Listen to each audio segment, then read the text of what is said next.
2.1 number 5 উমার বয়স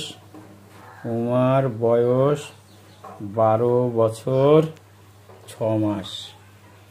12 বছর থেকে মাসে গেলে 12 মাস 1 বছর 12 দিয়ে গুণ হবে, 6 মাস তার সঙ্গে যোগ হবে, 12 144 মাস আর তার সঙ্গে 6 মাস যোগ করলে হবে 150 মাস। সব কটা মাসই নিয়ে যেতে হবে, কারণ মাসে অনুপাত করা যাবে, বছর মাস অনুপাত হয় না।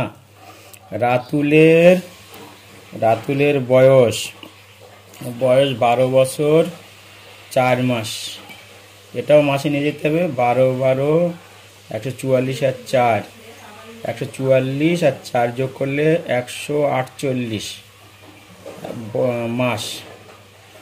এরপরে হচ্ছে নূরজাহানের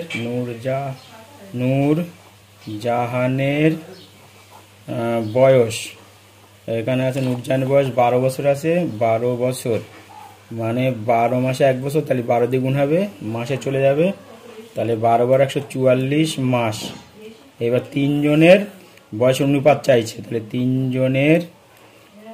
তিনজনের বয়সের অনুপাত হবে 150:148:144। যেহেতু জোড় সংখ্যা আছে তাই জন্য 2 দিয়ে ভাগ করলে 75, 2 × 150, 7 × 14, 4 × 74, আর এটা হচ্ছে 72 হবে। 2 দিয়ে ভাগ করলে 7 × 14, 2 × 4, আর কাটাকুটি যাবে না, তাহলে এই আনসার হবে। সাবস্ক্রাইব করো, ভালো লাগলে আরও অঙ্কগুলো তোমরা দেখো, এবং ক্লাস 7-এর কোষে দেখি 2.1-এর 5 নম্বর অঙ্কটি করানো হয়েছে।